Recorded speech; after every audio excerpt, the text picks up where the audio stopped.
Hi, welcome. Today we are going to make Iroquois themed succotash and corn pone. My name is Stacy and I have made a video ahead of me cooking these items and I will talk through the movie. Let me share my screen. All right. So I have a, let me go back a little bit. This is just the recipe. Now, of course, if you're watching right now, you want to come back to the recording I will provide on the library's website at macedonpubliclibrary.org, and you can pause the recording and you will be able to write all of this down. You're going to notice that a lot of the ingredients are canned goods. That's for two reasons. One is it's quick and easy, and another is I would have rather had frozen goods, but our grocery store was completely wiped out of any frozen vegetables, other than I was able to get fresh green onion and I was able to get the fresh squash. But if you're using canned vegetables, it's important to make sure you thoroughly rinse them in a colander, which I have. There's my fresh squash all chopped up, and you may want to chop it up finer. That's your decision. I have some bacon and green onion sauteing in a pan, and you do that till your bacon's nice and crispy. Now I'm adding my diced tomato. Now this is something that back in the period the Native American people would not have had, not only just because it's in a can, they wouldn't have had tomato, but we do, and I thought it was a nice addition, make it a little tastier. This is pre-prepared vegetable broth. You could also use beef or chicken, your call.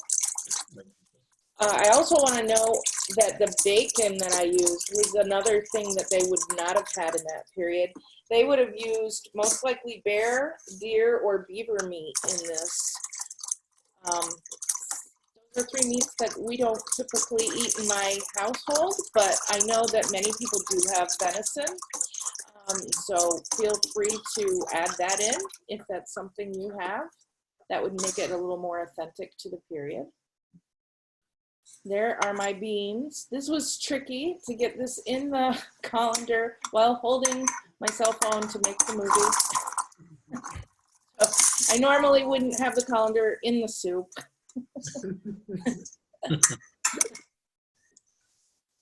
So I add all that in my crock pot and I have it on high for 2 hours. And then for the final 4, you can turn that down to low. And I'm adding in my bacon. That was even harder to do one-handed, as you can probably tell. I do get it in though. And if you're not into meat, it's totally okay to just saute some onion and put that in. And it could be regular onion, whatever onion you like. I personally like green onion, and it's something they would have had. But if you prefer the purple or the yellow or the white onion, it's all good. And the squash is the reason why you have to cook it so long, because it takes a while for that to cook. As for beans, the Great Northern beans are a type of bean they would have had, as well as the red kidney beans. But if you prefer other beans, you could use black beans, pinto beans, any kind of bean that you like will work. And if it's summer someday and you decide to make this, they used to use corn right off the cob, and they used to like to smash it a bit to get what they called the corn milk out of it. Apparently they felt it made a tastier succotash. That was me showing the crock pot is on high.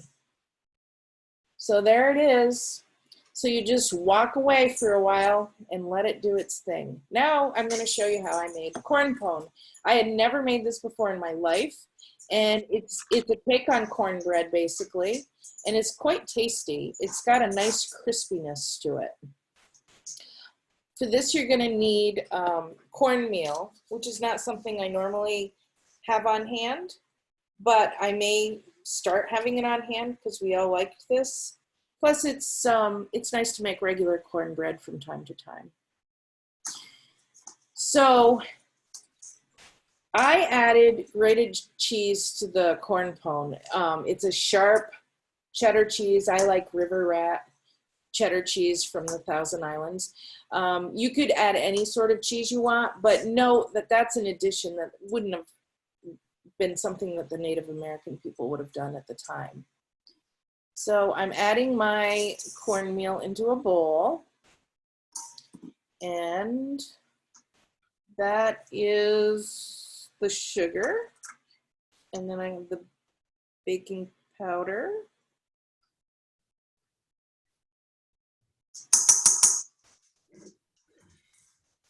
And what else? Butter, that's 2 tablespoons. I think that was the baking powder, so I'm not sure what the other thing was now. It probably was the sugar. I got my things mixed up. It's hard to tell when they're in little containers, but it's all in the recipe. So that you just kind of, at first, you want to sort of incorporate everything. You're not going to get the butter completely melted till you add in the hot water. And you want it to be boiling hot water because that's what helps the butter to melt and get incorporated into your other dry ingredients.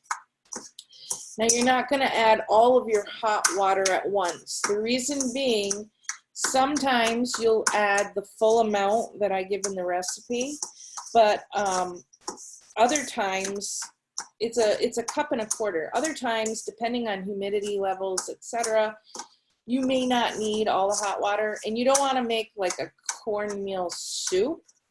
So you want to gradually get it to become a dough.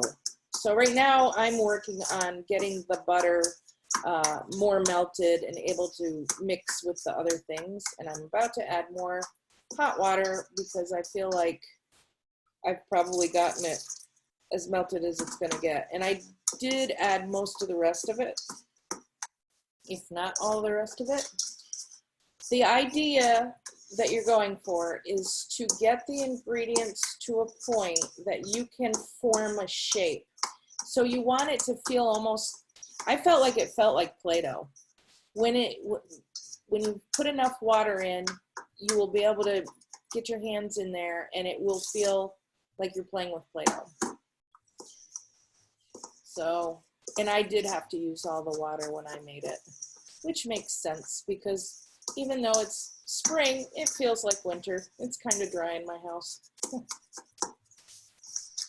But again, if you were making it on a really humid summer day, you may find that you don't need that whole amount of water.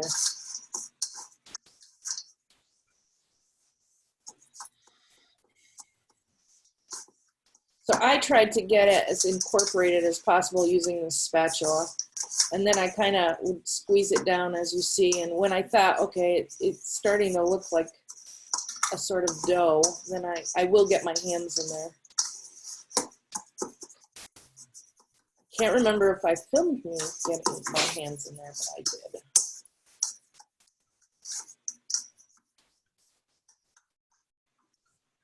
Nope, I didn't. So I did get my hands in there, and I made those patties.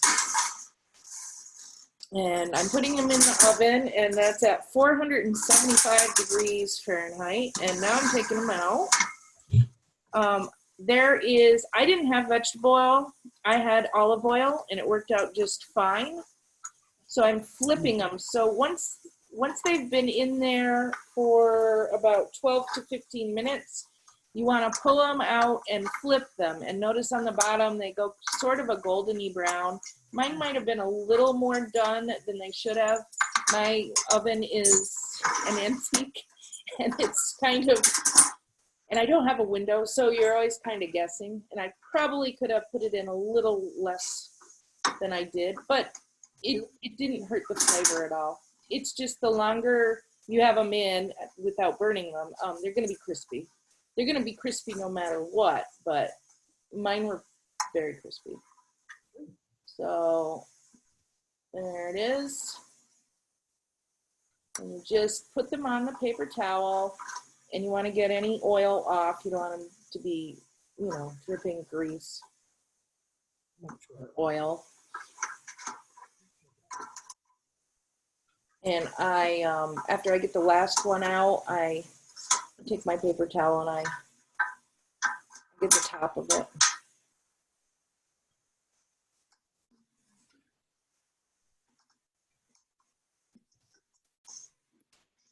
Okay, so here's the finished meal. We have succotash in a bowl. You can sort of see the steam coming off. It tasted really, really good. It's very hearty and sort of comforting. It's great for the weather we've been having currently. And what I did is I put maple syrup over the top of the corn pone because I thought that would be tasty, and it really was. So if you have some real maple syrup at your house, I recommend to try that because it was delicious. You could also use honey. Some people like to put homemade jam over the top, or you can just eat them straight up. You don't need to put anything on them. But I thought it would be fun to do it that way because it would be tasty and it would make it like a little dessert. So does anyone have any questions about, no? No. Well, try it. It's a good meal, and it was a nice tie-in because I had read the Narrative of Mary Jemison, which, if you haven't listened to that, it is available at macedonpubliclibrary.org as a recording. And we also had an outstanding presentation by a man named Jack Kowiak. He talked about Iroquois gardening, and so double tie-in, and this was just a logical thing to offer for people who are interested in Native American culture. So I hope you enjoyed this program and you try some succotash and corn pone. Thumbs up. Thank you. Bye. Thank you, Have a bye. good rest of your day. You too. Thanks. Thanks for your patience.